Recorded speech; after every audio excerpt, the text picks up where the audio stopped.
You don't want a better life. You want permission to stop feeling like this one hasn't started yet. Sit with that for a second. Because if I'm wrong, you wouldn't still be waiting. Not for money, not for confidence, not for that version of yourself you keep rehearsing in your head.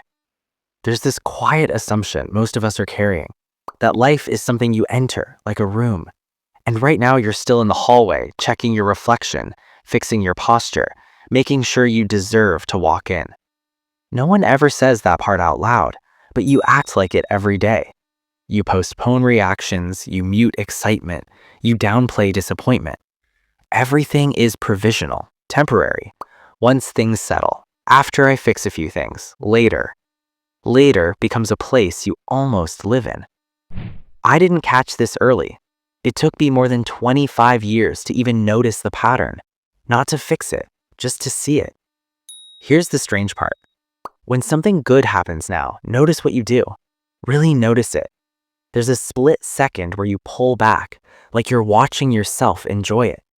As if being fully inside the moment would be irresponsible, premature, naive. So you half feel it, just enough, not too much. Same with pain. You narrate it instead of letting it land. You turn it into a story, a phase, a lesson, anything except something happening right now. This isn't emotional control, it's distance.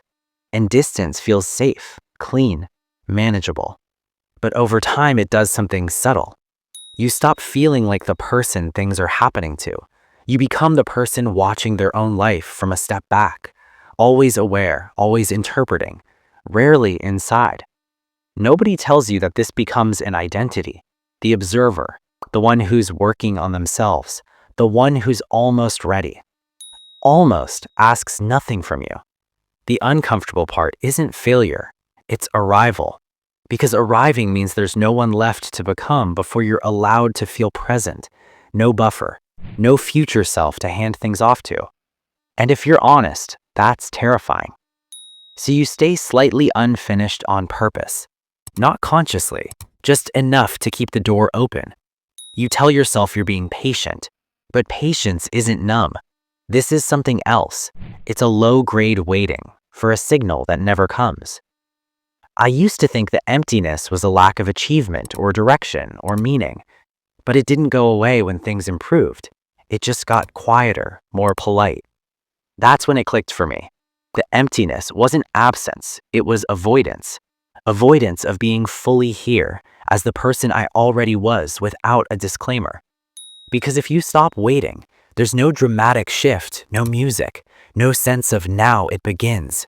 It's just this moment, unfiltered, no distance, and no excuse not to feel it. Some people spend their whole lives polishing a version of themselves they never actually inhabit.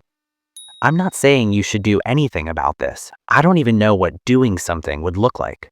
I just know that when I stopped asking when my life would start, there wasn't relief.